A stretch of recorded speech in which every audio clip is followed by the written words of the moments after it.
caráter discipular. A gente fala muito sobre discípulo, discípulo, todo mundo em célula, todo mundo em discipulado, mas é bom que a gente entenda um pouco mais, de maneira coerente, como funciona, o que é.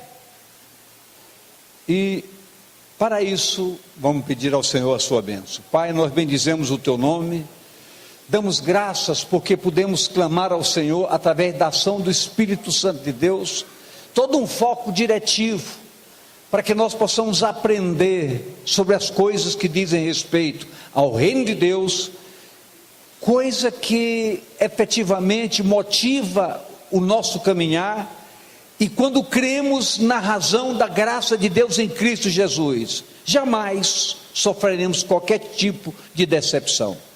O Senhor não nos decepciona, o Senhor nos alimenta, o Senhor nos nutre, o Senhor nos ensina, o Senhor nos fortalece, como quero que aconteça nesta noite. Sejamos todos abençoados do Senhor, nutridos com a sua graça, a sua bondade e suas muitas misericórdias. Sabemos que elas se renovam a cada manhã, e sabemos também que elas não têm fim, mas elas são disponibilizadas, sim, juntamente com a graça de Deus para conosco, para que em todas as áreas sejamos abastecidos, orientados, ensinados, para que tenhamos jornadas bem-sucedidas, e a nossa fé se consolide, a nossa esperança se renove, e a nossa comunhão com o Senhor se estabeleça cada dia, para todos os dias de nosso viver. Assim nos abençoa nesta noite, e derrama uma unção de entendimento para todos nós, porque nós oramos a Ti com gratidão, em nome do Senhor Jesus, amém. E podem sentar, por favor.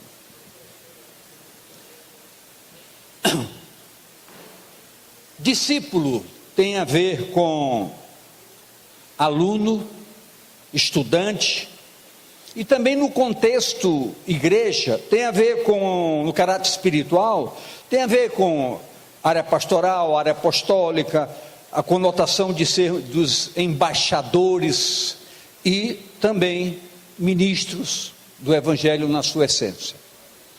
Quando se fala embaixador, é preciso que nós saibamos o que é um embaixador. O embaixador é uma pessoa que foi preparada, ensinada, instruída para ser a autoridade maior de um país em outro país, de uma região, de um reino em outro reino.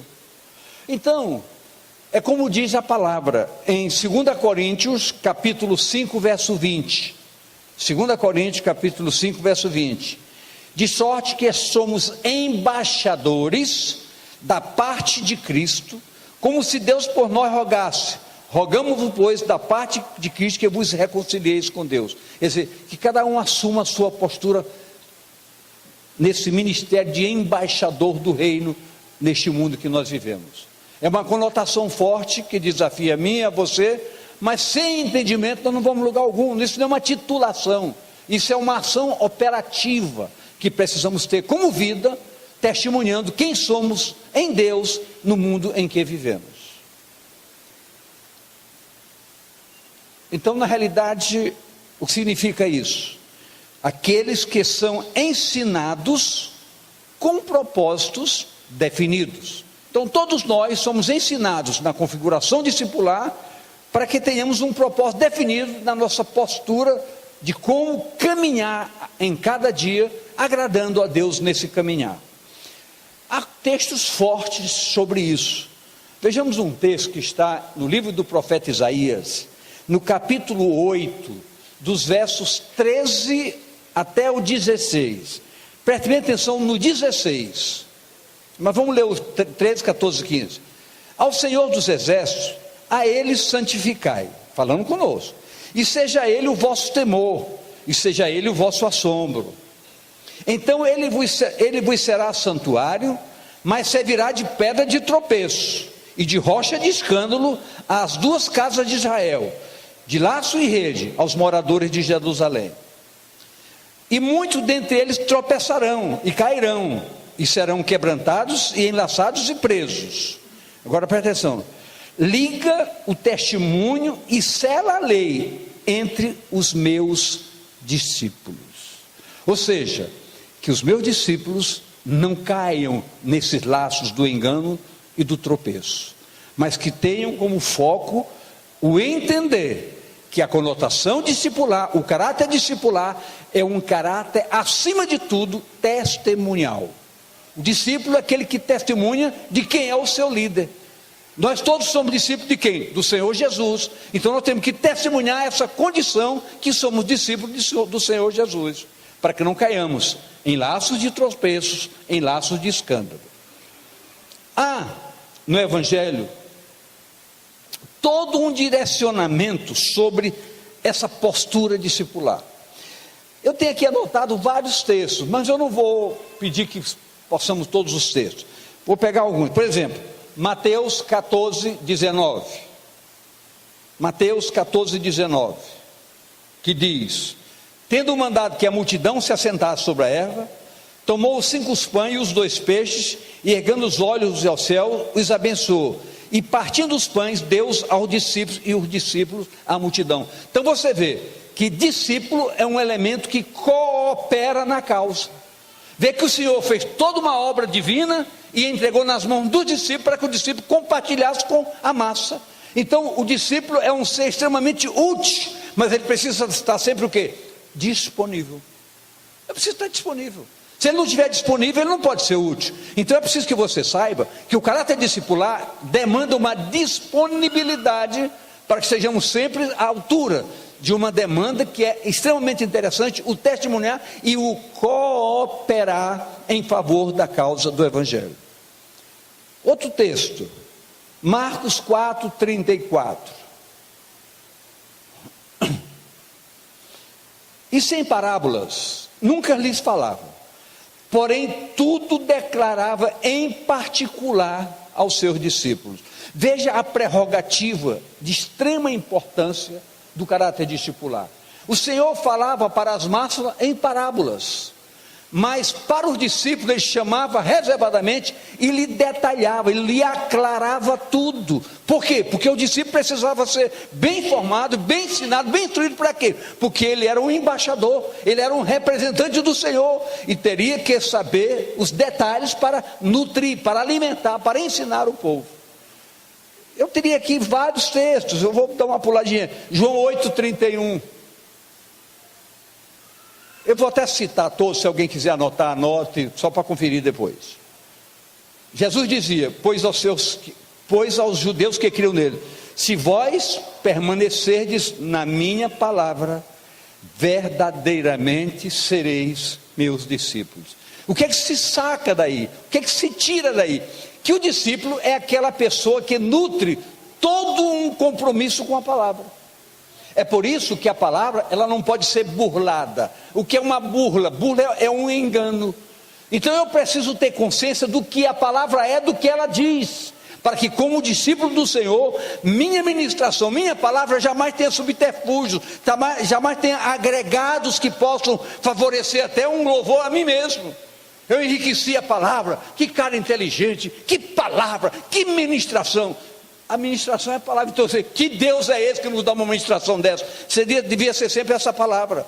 Dou graças a Deus pela ministração que eu ouvi, porque quem ministra com fundamento na palavra, não tem glória para si, porque fundamentalmente, a glória do púlpito tem que ser do Senhor do púlpito, o Senhor Jesus, o Senhor da palavra, porque Ele é a própria palavra. Eu vou citar os textos, quem quiser anotar que anote. Eu já citei, Mateus 14, 19, Marcos 4, 34, Marcos 14, 14, João 8, 31, Atos 6, 21, Atos 9, 10, Atos 11, 26, Atos 13, 52, Atos 14, 22. Vamos botar só mais vezes, Atos 14, 22. Hein? Estava narrando o jogo? Então vamos fazer o 8º gol. Vou bem devagarinho. Mateus 14, 19, Marcos 4, 34, Marcos 14, 14, João 8, 31, Atos 6, 21, Atos 9, 10, Atos 11, 26, Atos 13, 52, Atos 14, 22. Coloca Atos 14, 22. Confirmando o ânimo dos discípulos, olha só.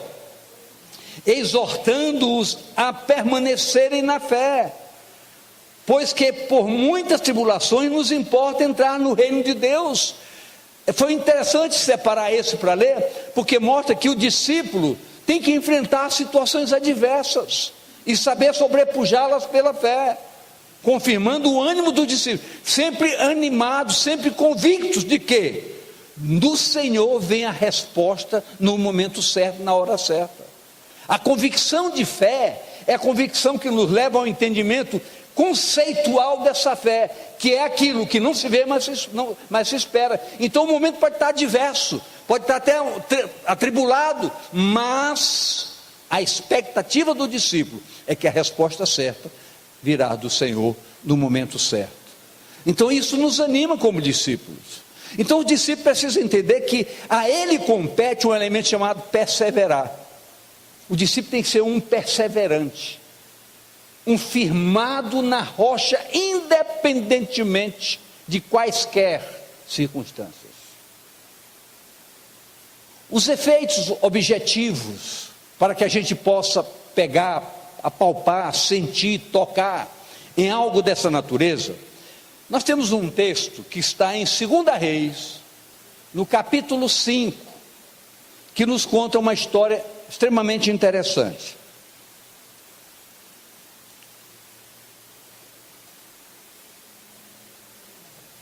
Verso 1. 2 Reis 5, 1. E Naamã, chefe do exército do rei da Síria, era um grande homem. Era o quê? Um grande homem, diante do seu senhor, e de muito respeito, porque por ele o Senhor dera livramento aos sírios, e era este varão homem valoroso, porém leproso. Apresenta aí esse texto o perfil de um homem com marcas de intempéries naturais, era leproso, mas de referências morais que o levaram a um cargo de destaque e a ser um homem de conquistas, apesar de naturalmente ter um defeito bem qualificado. Nas saídas, diz a palavra, para as guerras, quando foram guerrear contra exércitos de Israel, tiveram um ganho de batalha. E nos diz o texto que na saída para as guerras levaram entre os despojos. O que é um despojo? É tudo que se colhe do inimigo e se recolhe como ganho da guerra. Aí vem armas, animais, joias, tudo, inclusive pessoas. Então, dentre os despojos levados pelo exército sírio para a capital da Síria, que é Damasco, foi uma jovem judia. Entre os despojos para a Síria, como escrava, uma menina de Israel, a qual foi usada como serviçal em sua casa. Olha o que nos diz o verso 2 do capítulo 5. E saíram tropas da Síria e da terra de Israel, levaram preso uma menina, que ficou a serviço da mulher de Naamã. Essa menina levou consigo as marcas dos ensinos recebidos, porque na realidade, apesar da sua pouca idade, ela era uma discípula referencial. Eu falei que ela era o quê? Agora veja, de uma pouca idade. Daí a importância de nós entendermos que a igreja tem que se preocupar com a qualificação etária. Quando nós temos todo um trabalho de apoio a crianças, agora mesmo está havendo um seminário, um retiro especial só para adolescentes lá no sítio. Então 130 adolescentes num retiro lá no sítio. Por que que isso é importante? Porque cabe a nós, como liderança espiritual de uma igreja, cabe a todos nós adestrarmos todo o exército para as batalhas do dia a dia. Crianças, adolescentes, jovens e adultos. Olha, uma menina levada cativa pelo exército sírio para Damasco, ela foi ser serviçal na casa desse homem de guerra chamado Naamã. A palavra de Deus, igreja, é um foco objetivo de ensino fundamentais, de ensinos fundamentais. A palavra de Deus, ela é dissecada, distribuída em todos os parâmetros, objetivando alcançar todas as áreas da vida, da nossa vida, desde a criança até o adulto. Então ela é um foco bem nutrido de ensinos fundamentais,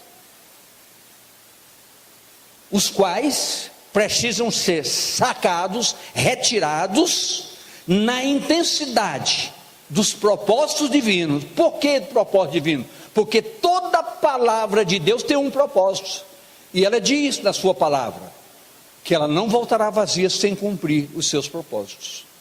Então toda palavra tem propósito. Diga a pessoa do seu lado: toda palavra de Deus tem embutido propósitos.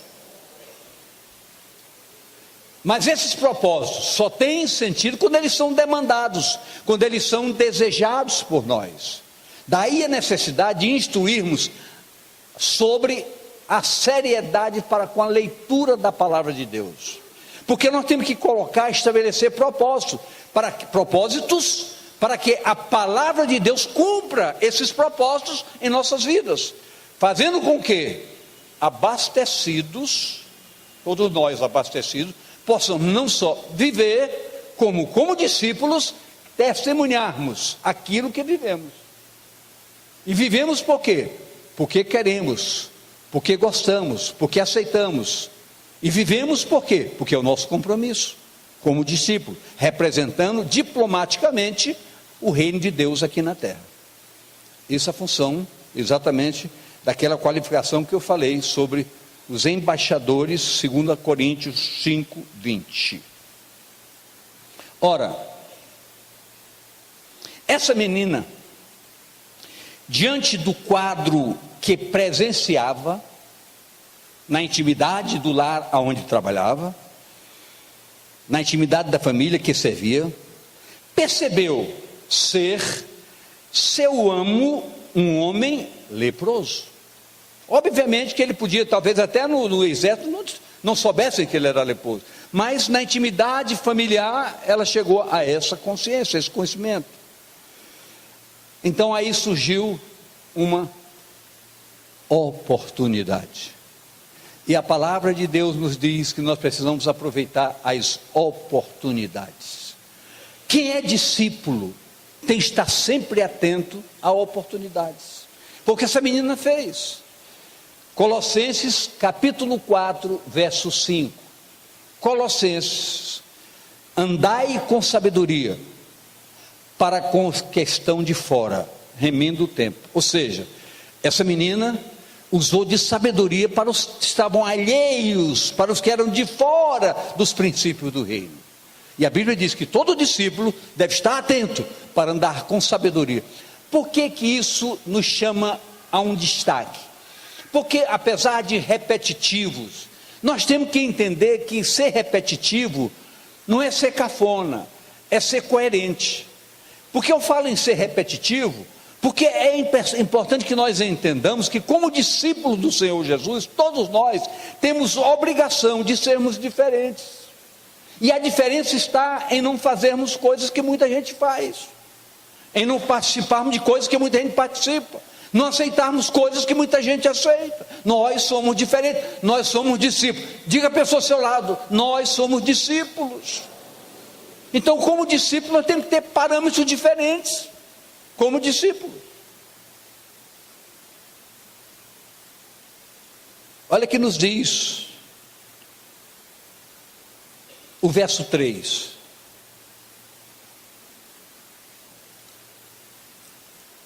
Verso 3 de 2 Reis, capítulo 5.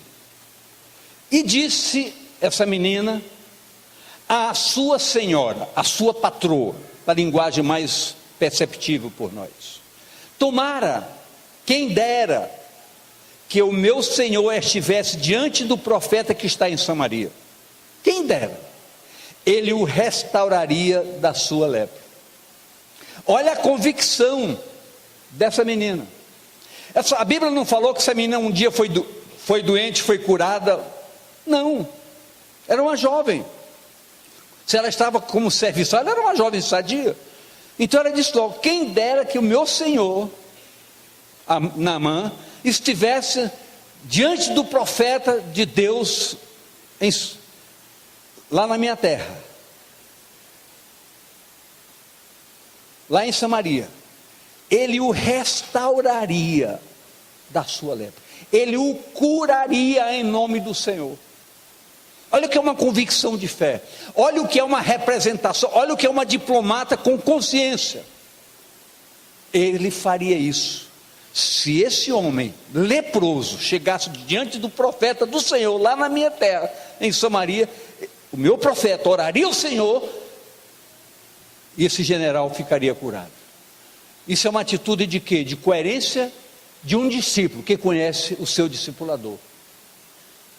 Eu posso ouvir amém, queridos? Um discípulo que conhece o discipulador.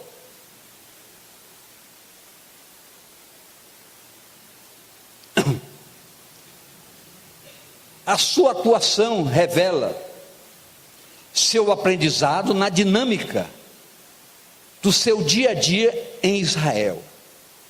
Sua palavra de fé e prática objetivava a ação poderosa de Deus e de seus profetas. Ali, no testemunho daquela jovem, o Senhor começava a ser glorificado na vida daquela pequena discípula. Queridos, a palavra diz categoricamente que o Senhor Deus precisa ser glorificado em nossas vidas. E como esse glorificar pode acontecer? De uma única forma: através de um testemunho que exalte o seu nome em nossas vidas, os seus feitos em nossas vidas. É assim que ele é glorificado, é assim que ele é louvado, é assim que ele é exaltado. Não existe outra forma. Essa jovem respaldou o que nos diz 1 Samuel 3, 1a. 1 Samuel 3, 1, só a parte A. Ela respaldou isso. E o jovem Samuel servia ao Senhor perante Eli. Essa jovem servia ao Senhor como doméstica, na casa de um patrão incrédulo, mas servia ao Senhor. Então é importante que nós saibamos, por exemplo, se você é estudante, glorifique ao Senhor na sua escola. Se você é um médico, glorifique ao Senhor no seu consultório. Se você é um advogado, se você é um engenheiro, se você é um farmacêutico, se você é um comerciante, se você é um empregado numa loja, glorifique ao Senhor aonde você estiver. Porque aquela jovem fazia, servia ao Senhor como doméstica, como você pode servir ao Senhor como comerciante, como qualquer profissão que você tenha. E a Bíblia aqui está mostrando uma profissão bem simples, para mostrar a grandeza do discípulo, independente da sua postura ocupacional. Somos, acima de tudo, discípulos do Senhor, a quem servimos diante de nossos líderes. Acima de tudo, é o servir ao Deus vivo, que permite que Ele seja glorificado em nossas vidas. Olha o que nos diz 1 Crônicas 28, 9. 1 Crônicas 28, 9.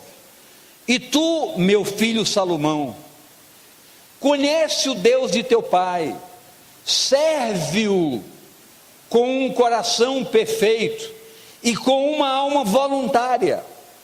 porque esquadrinha o Senhor todos os corações, e entende todas as imaginações dos pensamentos. Se o buscardes, será achado de ti, porém se o deixares, rejeitar-te-á para sempre. Ela se fundamentou nessa verdade que talvez nem conhecesse, mas se enquadrou pelos propósitos. Aí está um texto que mostra a palavra de um pai que tinha comunhão com o Senhor, chamado Davi, ao seu filho Salomão, instruindo a postura de servir como discípulo do Senhor. 1 Pedro 4, 10 e 11. 1 Pedro 4, 10 e 11. Cada um administre aos outros o dom que recebeu. Como discípulo, buscando os dons revelados da palavra, a conotação revelada para o discípulo, é importante que nós saibamos administrar os dons que recebemos, como bons despenseiros da multiforme graça de Deus. O que significa ser despenseiro? A dona de casa sabe o que é uma despensa, onde ela guarda os estoques para o dia a dia. Então a palavra que nós como discípulos temos que ser como uma despensa, cheio de estoque de palavra, para poder nutrir outras pessoas. Quando demandado, nossa despensa esteja sempre abastecida. Somos despenseiros, dispensas cheias. 11.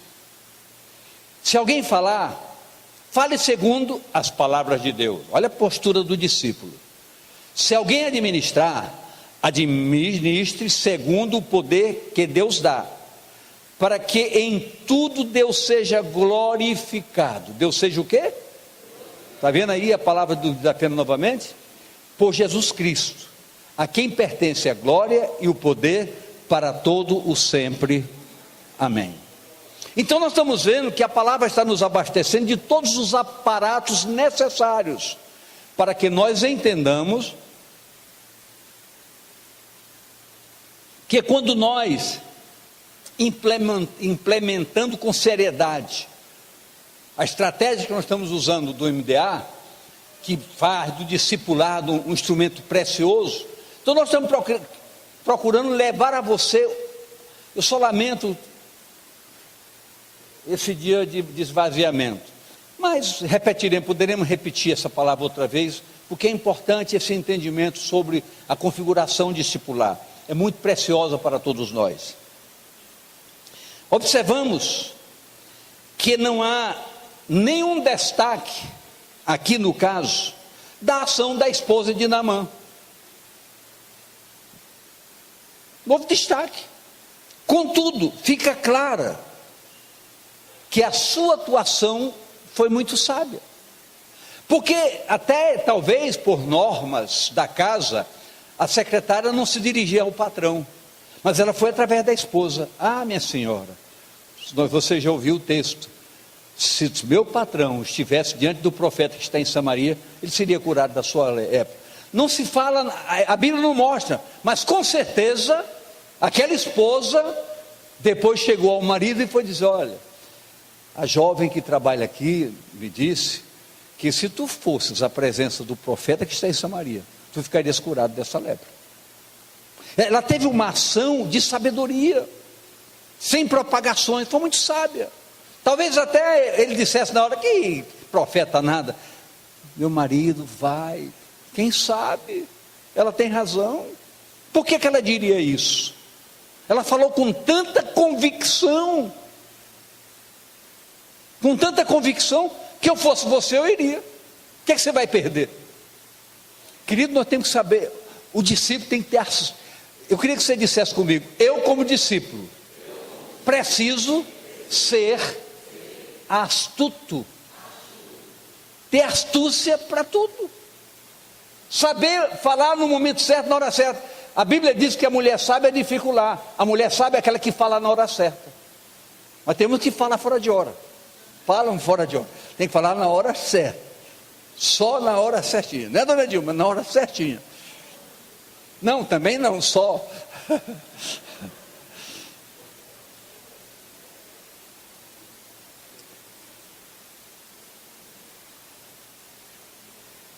Provérbios 14, 1.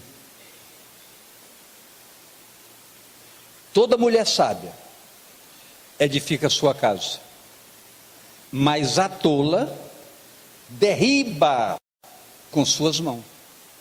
Então, se nós observarmos, a palavra, ela tem um escape para tudo. Ela concentra um foco tão diretivo e tão objetivo que tem resposta para tudo. Ela aclara tudo. Vamos ver agora o verso 4 do texto de 2 Reis 5. Então, entrou Naamã, já convencido pela esposa, e notificou ao seu senhor, dizendo: assim, assim falou a menina da terra de Israel. Quem era o senhor de Naamã? O rei. Ele era general do exército, o rei era o seu senhor. Então, ele foi direto ao rei. Quando as coisas caminham debaixo de princípios, o que eu falei? Debaixo de princípios. Aí nós temos que entender que temos que normatizar os princípios, porque Deus é Deus de princípios. Muitas vezes nós perdemos facilmente por negarmos os princípios. No reino de Deus existe um princípio chamado hierarquia. Isso não é soberba, não. São princípios do reino. São princípios do reino. A palavra diz: honra a quem honra, louvor a quem louvou. Deus é estritamente rigoroso nos princípios. Então, quando as coisas caminham debaixo de princípios, essa rota é sustentada espiritualmente. Vejamos os versos 5 e 6 de 2 Reis 5, e depois vamos para um texto de Neemias. Então disse o rei da Síria: vai, anda, enviarei uma carta ao rei de Israel. E foi, e tomou na sua mão 10 talentos de prata, e 6.000 ciclos de ouro, e 10 mudas de vestes, e levou a carta ao rei de Israel, dizendo: logo em chegando a ti esta carta, saibas que eu te enviei Naamã, meu servo, para que o restaures da sua lepra.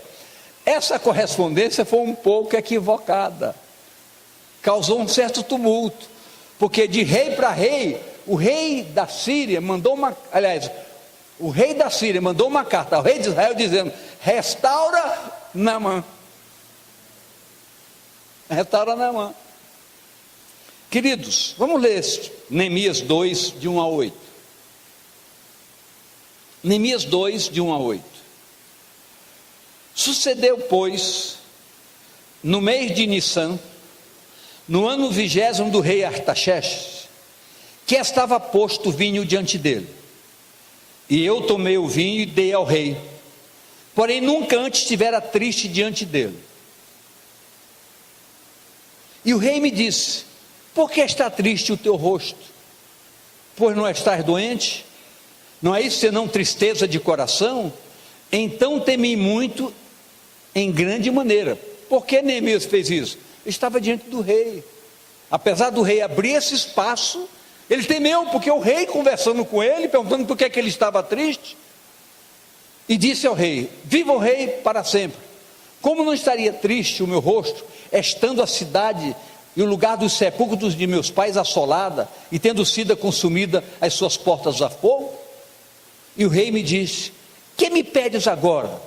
Então orei ao Deus dos céus e disse ao rei: se é do agrado do rei, se o teu servo é aceito em tua presença, peço-te que me envies ajudar a cidade dos sepulcros de meus pais, para que eu a edifique. Então o rei me disse, estando a rainha assentada junto a ele: quando durará a tua viagem, e quando voltarás? E aprove ao rei enviar-me, apontando-lhe eu um certo tempo. Disse mais ao rei: se ao rei parece bem, deixe-me cartas para os governadores da além do rio, para que me deem passagem até que chegue a Judá. e como também uma carta para Asaf, guarda do jardim do rei, para que me dê madeira para cobrir as portas do pátio da casa, e para o muro da cidade, e para a casa que houver de entrar. E o rei mais deu, segundo a boa mão de Deus sobre mim. Eu li esse texto para mostrar a diferença entre os dois direcionamentos. Um direcionamento foi bem correto: ó rei, encaminha quem de direito, para que as coisas possam acontecer. Mas o rei da Síria não, mandou: rei, cura meu servo Naamã. O rei, obviamente, que disse: isso é um pretexto para me atacar, porque está pedindo para fazer o que eu não sei fazer. Mas, queridos, como eu estava dizendo, as coisas de Deus têm princípios, e quando nós trabalhamos dentro dos princípios, as coisas acontecem, como como a palavra de Neemias para o rei Artaxerxes, uma palavra coerente: rei, me dá a carta, manda a carta para fulano, para ciclano, para que tudo seja facilitado debaixo dos princípios, para que eu possa cumprir o meu propósito, restaurar os muros e as portas da minha cidade que está em ruínas.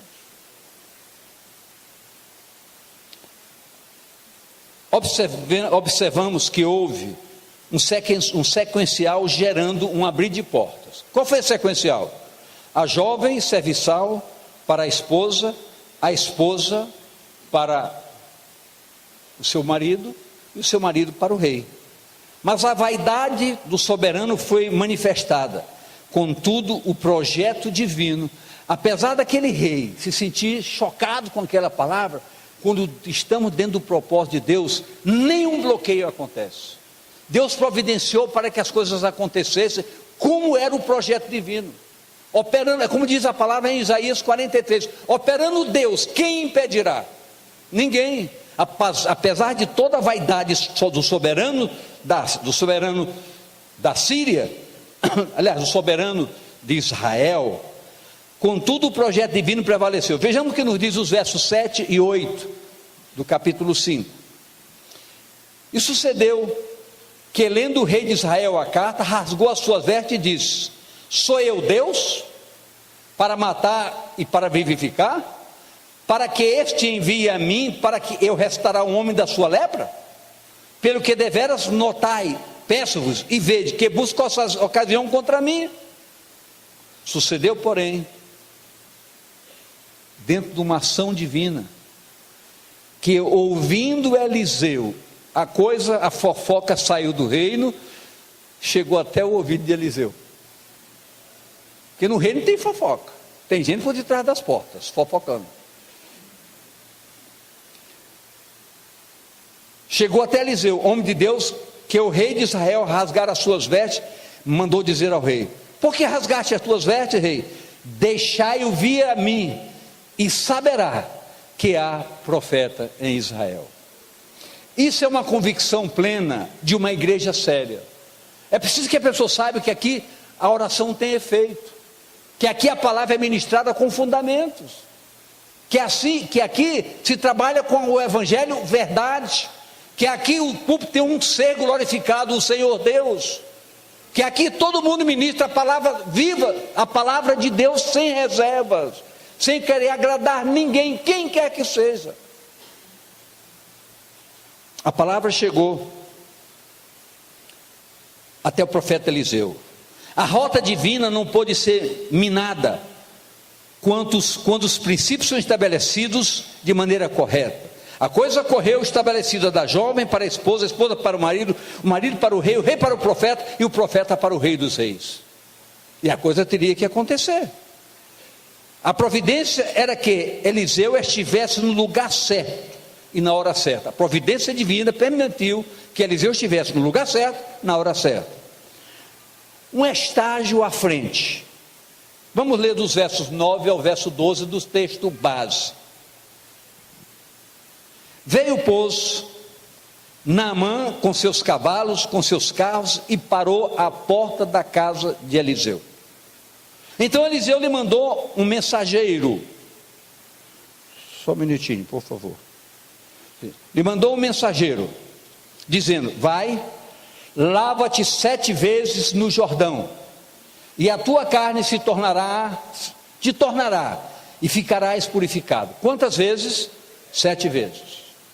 Porém Naamã muito se indignou, e se foi dizendo: eis que eu dizia comigo, certamente ele sairá, pôr-se-á em pé, invocará o nome do Senhor seu Deus, e passará a sua mão sobre o lugar, e restaurará o leproso, e a lepra irá embora. Quer dizer, ele vai chegar diante de mim, ele vai fazer uma oração, olhando para o cima: eis que eu te digo, meu Senhor. Eu pensei que ele fosse fazer isso. Agora eu pergunto para essa igreja: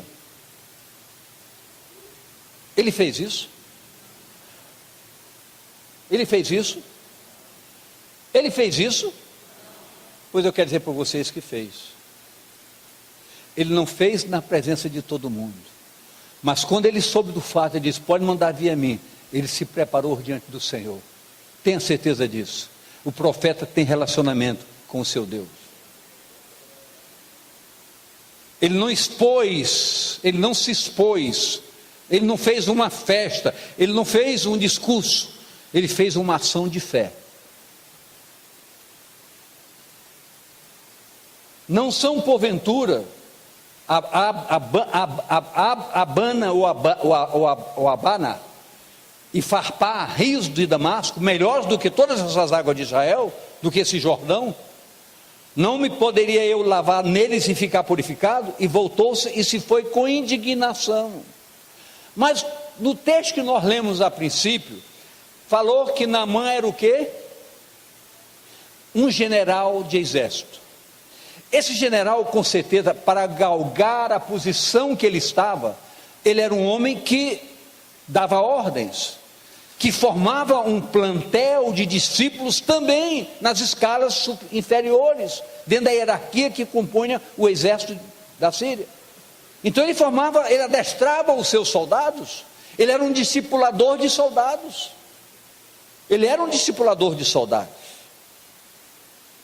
Naamã personaliza o caráter de muitos legalistas, os quais querem que Deus haja a seu modo. Muitas pessoas querem que Deus haja ao modo que a gente pensa. São os legalistas. Nós temos que deixar que Deus haja segundo a sua vontade.